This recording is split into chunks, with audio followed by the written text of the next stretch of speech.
সংসার ৪ অক্ষরের এই শব্দটার গাম্ভীর্য অনেকটা হলেও মানেটা বা অ্যালগরিদমটা কিন্তু খুবই সোজা। বুঝতে পারলেই কেল্লা ফতে, সব গুটি তোমার হাতে। তার জন্য প্রয়োজন সেম মেন্টালিটি। সংসারের একটাই policy, give respect and take respect. যখনই বাড়ির বড়রা তোমাকে সেই ভালোবাসার জায়গায় বসাবে, ছোটরা তো ভালোবাসতে বাধ্য হবেই, কারণ সে কিন্তু নতুন। সে জামাই হোক বা বৌমা, সে নতুন, সে তোমার সংসারে প্রথম এসেছে। তাকে আগে ভালোবাসায় বাঁধতে হবে, তারপরেই তো সে ভালোবাসতে পারবে। তাকে আগে রেসপেক্ট দিতে হবে, তাকে স্পেস দিতে হবে, তাকে কথা বলার সুযোগ দিতে হবে। আসলে মানুষটাকে চিনতে হবে, মানুষটাকে চেনাতে হবে, তারপরেই হবে একটা ভালো সংসার। এখন যুগের সাথে মানুষ বদলেছে এবং সংসারের ডেফিনেশনও কিন্তু বদলেছে। এখন মেয়েরা কিন্তু পিছিয়ে নেই, ছেলেদের সাথে কাঁধে কাঁধ মিলিয়ে সমান তালে আর্ন করে চলেছে। এবং ছেলেরাও কিন্তু সে গোড়া মেন্টালিটির নয়, আর্ন করেও বউদের পাশে দাঁড়িয়ে সংসারের কাজগুলোকে সমান ভাগে ভাগ করে নিয়েছে। আরে হতেই পারে মেয়েটা বাড়ির কাজে পারদর্শী নয়, কিন্তু বুদ্ধিতে আর কর্মক্ষমতায় তুখর। থাক না, সে কাজে যাক, আর্ন করুক, হেল্পিং হ্যান্ড রেখে দিক, তাতে সমস্যা কোথায়?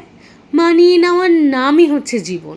সময়ের সাথে আমাদের সবাইকে বদলাতে হবে। যাক না তারা কাজে, একসাথে ফিরে আসুক না, আবার একসাথে ঘরের কাজ করুক না। কি সুন্দর শান্তিভাবে থাকা যাবে। আগেকার দিনে কি হয়েছে না হয়েছে সেটা ভেবে কি লাভ আছে? আপনার আগের জেনারেশন যতটা না সুখী ছিল, তার আগের জেনারেশন কিন্তু আরও বেশি কাজ করত। একটা জেনারেশনে মাঠ ঘাট সবের কাজ, মুড়ি ভাজা ধান ভাজা A to Z করতো। পরের জেনারেশনের কাছে, অর্থাৎ আমার মা পিসিদের কাছে, এদের কাছে কিন্তু ওয়াশিং মেশিন, মাইক্রোওভেন থেকে শুরু করে চিমনি অনেক কাজ ইজি করেছে। এরপরের জেনারেশন যদি আরও বেটার হোক, হোক না, তাতে ক্ষতি কী? তাই বলে পুরনো দিনের দোহাই দিয়ে আটকে রেখে আর লাভ নেই, তাই না? চলুন না সবাই মিলে এগিয়ে চলি একটা নতুন সংসারের ডেফিনেশন নিয়ে। যে বাড়িতে থাকতে চায় থাক না, ছোটোখাটো ইন্ডিপেন্ডেন্টলি কিছু কাজ করে আর্ন করুক না, বাড়িটা সামলাক। আর যে বাইরে গিয়ে স্বাধীনভাবে কাজ করতে চায়, কাজ করুক না।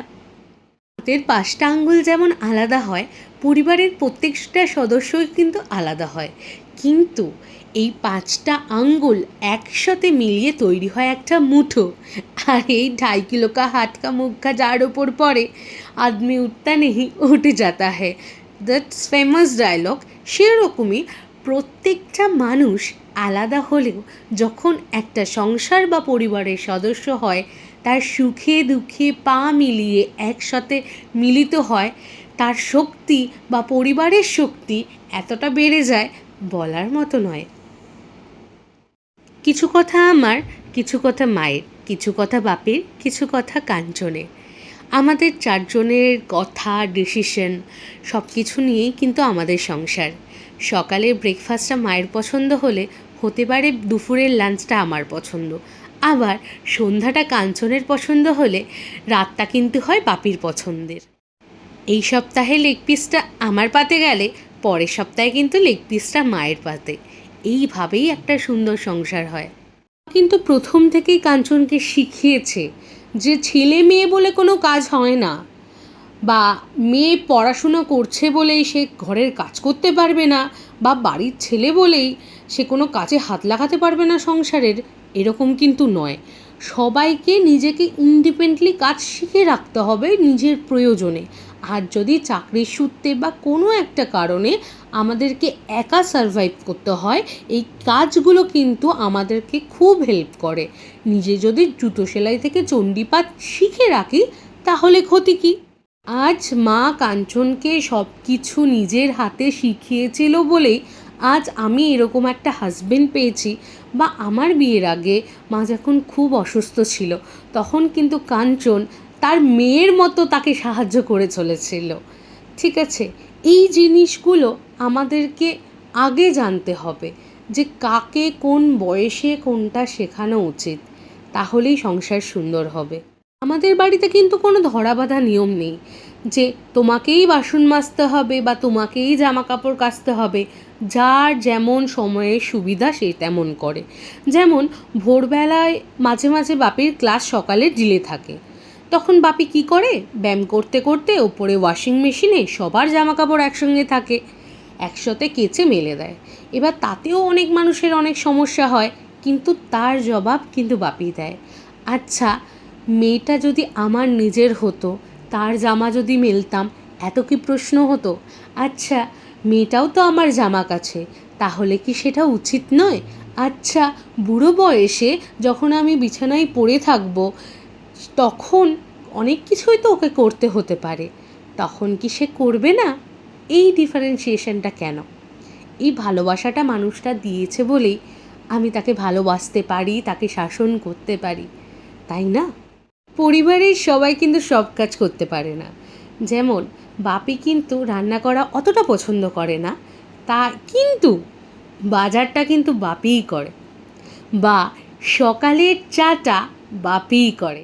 মায়ের হাতের মাছের ঝোল ছাড়া যেমন কাঞ্চনের ভাত ওঠে না, তেমন নিরামিষ পদগুলো আমার হাতে ওরা সবাই খেতে পছন্দ করে। এবং বাড়ির ফ্যান্সি খাবারগুলো যেমন চাইনিজ, মোগলাই, লুচি, পরোটা, কাঞ্চনের থেকে কিন্তু আমরা কেউ ভালো বানাতে পারি না। তাই সবাইকে রেসপেক্ট করে সবাই মিলিয়ে ঝুলিয়ে করে নিই। ঘরদোর পরিষ্কার পরিচ্ছন্ন রাখাটা কিন্তু খুবই প্রয়োজন। আমার বাপি ঘরদোর, শোপিস, ফার্নিচার সব কিছু ঝকঝকে তকতকে চাই, কিন্তু সেটা যে বাড়ির মেয়েদেরই কর্তব্য সেটা কিন্তু নয়। যেমন একটা কথা বলি, আমি ধরুন সব কটা ফার্নিচার, ঘরদোর সব কিছু ডাস্টিং করে ফেললাম, এবার কাঞ্চন টকাশ করে এসে ঘরটা ঝেড়ে ফেললো, এবার বাপি মুছে ফেললো, কাজটাও তাড়াতাড়ি হলো, কারোর কষ্টই হলো না। যেমন আজকে ধরুন না, মায়ের কালকে ইঞ্জেকশন ছিল, মা ইঞ্জেকশন দিয়ে এসে আজকে মায়ের খুব ঘুম পাচ্ছে, শরীরটা হালকা দুর্বল, মা ঘুমাচ্ছে, মা কিন্তু ওই ঘরে ঘুমিয়েছিল, ঘুম থেকে উঠে আমার ঘরে চলে এলো আমার পাশে। এবার টানা 1 মাস নিরামিষ খাওয়ার পর যখন আমি আমিষ খাওয়ার খেলাম, আমার পেট কিন্তু সঙ্গ দিল না, একটু প্রবলেম হচ্ছিল, তাই জন্য টানা 4 দিন কিন্তু একটু সমস্যায় ভুগেছি। কালকে সারা রাত ঘুমাতে পারিনি, ফলে শরীরটাও খুব দুর্বল। কাঞ্চন বলল যে তোমরা দুজন মা শুয়ে থাকো, আমি আজকে সব করে দিচ্ছি। বাপি গেছিল টাটা মেডিকেলে মায়ের নেক্সট ইঞ্জেকশনের জন্য নাম লেখাতে। আমরা কিন্তু কেউ কাউকে কমপ্লেন করিনি বা কেউ কাউকে বলেনি যে আমার ছেলেটাই কেন রান্না করবে আর ও খাটের ওপর পা দুলিয়ে ঘুমিয়ে থাকবে, এরকম কখনোই নয়। বা কেউ বলেনি যে আপনি তো শাশুড়ি মা, আপনি শুধু শুয়ে থাকলে হয় না, এটা কখনোই হয় না। সেই ছেলেটা খুব সুন্দর করে ভাত, কাঁকরোল ভাজা, বরবটি ভাজা, ডিম, আলু, সোয়াবিন দিয়ে একটা সুন্দর করে ঝাল, দেখে লাল লাল হলেও এটা কিন্তু কাশ্মীরি লঙ্কার গুঁড়ো, কারণ মা একদমই ঝাল খেতে পারে না এই কেমোর জন্য। আমাদের তাই টকটকে রং করার জন্য একটু কাশ্মীরি লঙ্কার গুঁড়ো দেওয়া হয়, আর পুরোটাই কিন্তু জিরে বাটা আদা বাটার ঝোল, একটা লাইট করে ঝোল করা হলো। তারপর আমরা সবাই স্নান করে মা সুন্দর করে বেড়ে দিল, বেড়ে কিন্তু খেতে দিল আমাদেরকে। তারপরে এই যে খাওয়া দাওয়ার পর্ব চলল। এবার খাওয়া দাওয়ার মধ্যেও অনেক তারতম্য থাকে, যেমন আমি আর মা দুজনে কিন্তু শুকনো শুকনো খেতে পছন্দ করি, একটু ভাজা দিয়ে শুকনো শুকনো ভাত হোক, বা হচ্ছে কোনো একটা তরকারির হালকা অল্প গ্রেভি নিয়ে। সেখানে আবার কাঞ্চন আর বাপি কিন্তু ভাজাগুলো শুকনো মুখে খায় আর ঝোল দিয়ে টেবো টেবো করে ভাত মেখে খায়। পছন্দগুলো তো আলাদা থাকবেই, কিন্তু তাও একসাথে থাকতে হবে। কোনো জোর জবরদস্তি তো নেই, আমি ঝাল ভালোবাসি বলে তোমাকেও বাঁচতে হবে, এরকম কোনো মানে নেই। এগুলোই মানিয়ে নিলে হয় কিন্তু সুন্দর সংসার। আপনারাও চেষ্টা করুন, আপনাদেরও হবে। মানসিকতা, চিন্তাধারা একটু হালকা বদলাতে হবে, তাহলেই সংসার সুখের হবে, সুন্দর হবে। হয়তো আমি অনেক কথা বলিনি, সেগুলো মনে করিয়ে দেবেন। আবার অনেক চিন্তাধারা আপনাদের সাথে আলাদাও হতে পারে। কোনো কিছু ভুল বললে ক্ষমা করে দেবেন, আর যদি ঠিক বলি তাহলে অ্যাপ্রিসিয়েশন করবেন, তাতে সত্যি আমার ভালো লাগবে। যাই হোক, আজ কিন্তু এইটুকুই। আবার কালকে দেখা হবে নতুন একটা ভিডিও নিয়ে, নতুন একটা সকাল, আরও সুন্দর করে একসাথে 4 জন চলে আসব আপনাদের সংসারে, আপনাদের পরিবারে। আপনারাও এখন আমাদেরই পরিবারের অংশ। আপনাদের ভালোবাসা, আশীর্বাদ আমাদেরকে আরও শক্তি জুগিয়েছে, আরও প্রাণবন্তভাবে বেঁচে থাকার। থ্যাংক ইউ সবাইকে। ভালো লাগলে like, comment, share and subscribe করতে একবারও ভুলবেন না।